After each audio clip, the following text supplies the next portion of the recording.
Yeah, so I guess the question is, how do you get people in your space?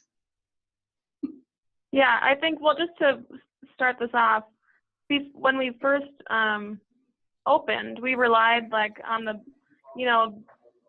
basically the amenities to sell our space, like all the tangible things that everybody can get, at home, or the desk space, the coffee, the, technology.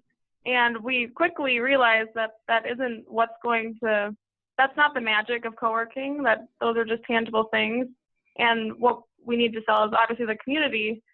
And it's hard to get that across in, online or through various efforts, unless they're actually here. So thoughts on that? I'm open to them. And how many members do you have now? Right now we have about 35. And we've been open for, like I said, we're coming up on our 2-year. And if I remember right, you said that the usage is different from anticipated, to the point where you can bring on more members than you thought you could without running out of space. Yeah, easily. When we first opened, we would have been like over the moon happy with 35 members, because we thought that was all we could hold. But yeah, we quickly found out that people are here twice, maybe 3 times a week, if that. And it's so spontaneous that we can easily double, and I would say triple that number, and still have plenty of room. That's awesome. So that's our goal. So my first thought is, and the reason I asked about how many members you have is that especially given, I imagine you have people that have been there from the very beginning, I think whatever you decide to do for your second birthday, or whatever you decide to do for marketing in general, I don't think it has to just be you. You have members that are getting value because they've stuck around, and you have members that are getting value because they keep coming back, even if it's not as often as you expected. And you also live in a small-ish area, so you have people that all know each other, that all know, like, have their connections. So I think however it takes form, that's my first thought, is it's going to be a lot more sustainable for you, and a lot just sustainable if it's something that you can wrap other members in, that you can wrap your members into, that you can make really easy for them to participate in, and make it really easy for them to share what the value has been for them so far. Because as you said, all the amenities are cool, but that's not what's kept people around. Yeah, yep.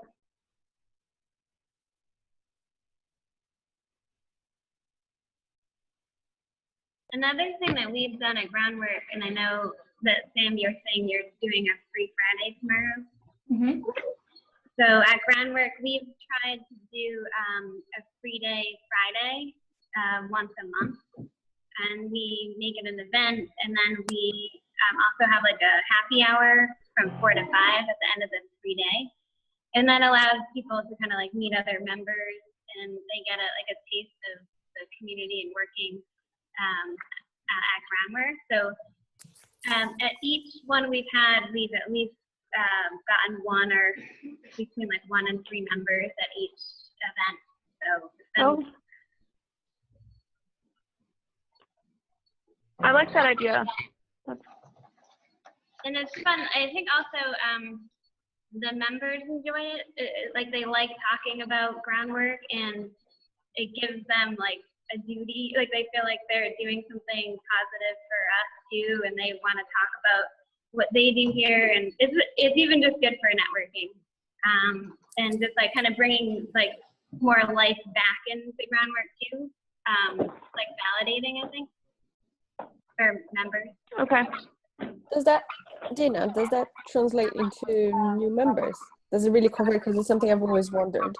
Yeah, for us, we've at least retained between 1 and 3 people that come and join us, and they become members. Okay. So What is like the landscape of that like open house happy hour? Like, what stuff happens? Is there anything in particular that happens during that day that you think helps people decide this is for me? Yeah, I think, well, I just like, I feel like so many people have so many questions about like, what is co-working? What's it going to be like if I come and work there for the day? Or, but basically it's just like a work day, but we let our members know that it's going to be a free day, and that we do restrict it to, I think, 10 guests. So that's it. So we have like a cutoff. We make people apply and then beforehand so that they have like a ticket to come in. So it's not just like totally open. Oh. And then this is really interesting, but we found that a lot of females like to be invited in, and then usually the attendance is mostly female, which is interesting. And in the beginning, we had a difficult time getting female members, but we were like largely male. So we decided to try this, and this actually worked really well for getting more, like, not that we target that, but just to try to like have a more diverse community. And they just like have a general like work day. A lot of our members are really awesome, so they'll like chat with them and like get caught, like you have a coffee, have lunch, and it's just like more, it's kind of like more social and groundwork when we have the free Fridays.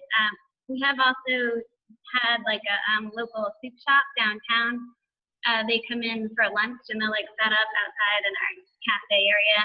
So we try to do like something fun and different, and then, or like a happy hour or something like that. I like that because I think people want to try out co-working, but a lot, especially in our part of the neck of the woods, people are scared to do it on their own. So the fact that there will be other new people in the space that day will be key to them like trying it out, because they won't feel so isolated. Yeah. I think that's part of the barrier for people here, is that they don't want to be the new kids and be singled out. Mm-hmm. So I really like that.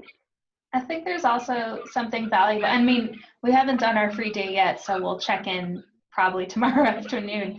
But I think there's a lot of value in there being a specific event or a specific day to go to. Yeah. We do a lot of comparisons to gyms for our memberships, just because it's by how often you come in. And like, I know there's a gym near my house. I know I could go there at any point and like sign up and go, and I know I would like it. But I haven't gotten down there in like 2 weeks because like there are so many reasons not to. But if they were doing a specific class, and it's like, okay, I'm going to go to that class, I'm going to sign up for the gym, it gives me a time to go there. And I think going off of some of the people that have RSVP'd to ours, I think it's the same sort of idea, because I've noticed some people that I'm friends with who are saying they're coming, and I'm like, I guess I've talked about this a lot. Yeah. So I'm hoping that that's the thing too. Dina, I like that you, I'm interested in like the introduction of a little bit of scarcity to like there's only 10 spots. Did you start doing that initially, or was that something you added later? No, that was something we added. So the first one we did was insane. Like it was like, I was wondering, is this a response to a problem? yeah, it was the problem. All I remember, like, this is like crazy loud. We're like, we need to rethink this a little bit. Because like a lot of people just came like in New Bedford to really pop in and say hi or like socialize. They didn't. So we were like, we need to make this like a ticketed thing where there is only so many slots, and then if you don't make it this round, we have one next month. You know what I mean? So That's awesome. And it's awesome because then it's a smaller group of people. They all come in at the same time. We say like arrive at 10. I give them a tour. They start mingling, talking to each other, and then like from there, they're already like connected, and that's kind of how we figured it out. I mean, there's still totally like a lot to figure out with it, but it's been really positive for us.